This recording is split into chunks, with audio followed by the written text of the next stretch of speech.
The issue of weeds cost Australia about $1.5 billion a year in terms of operations. And there is estimates of another $2.5 billion a year in losses in agricultural production. Making these things even more complicated is that some of the weed species are developing resistance to herbicides.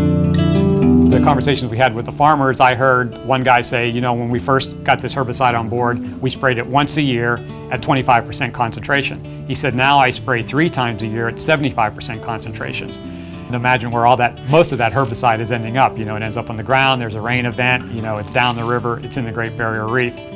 There's a bunch of reasons why herbicides were great, but farmers are now left in a position where they potentially won't have a suitable solution for managing weeds into the future.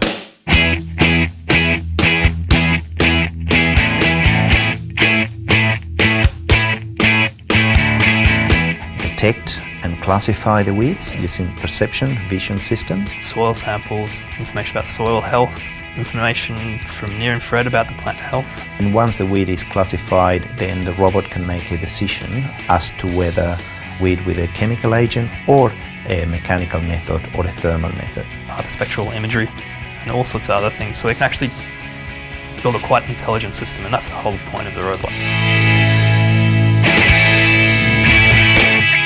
All the farmers we've spoken to have been very encouraging. They want something like this in their field. But there's a lot of aerospace technology in AgBot because we knew we had to build something very light because it was going to be battery powered. So, you know, weight was a critical issue.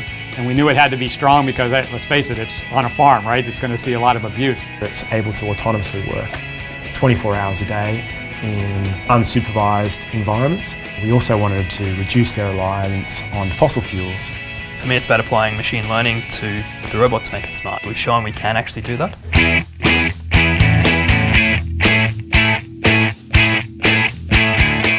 Every farm has different soil types, every farm has different rainfall amounts, different weeds, different kinds of crops. The ability to have a vehicle that they can modify easily is very exciting, very exciting. Farmers would be able to interface with the robot using a tablet or their phone. They'd be able to map the boundaries of the field in which they want it to work on. When it needed to recharge or replenish, it would be able to return to its pod. As we tag ourselves as a university for the real world, what we would like is to make a real impact for farmers.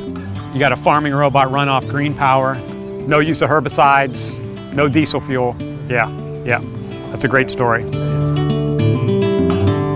The issue of food security is something that is starting to appear in the agendas of every government. Pests and diseases, and also having a more efficient way of producing food should be of concerns to everyone. And one of the obvious things is weed management, but there are many other things I'm sure we haven't thought of yet.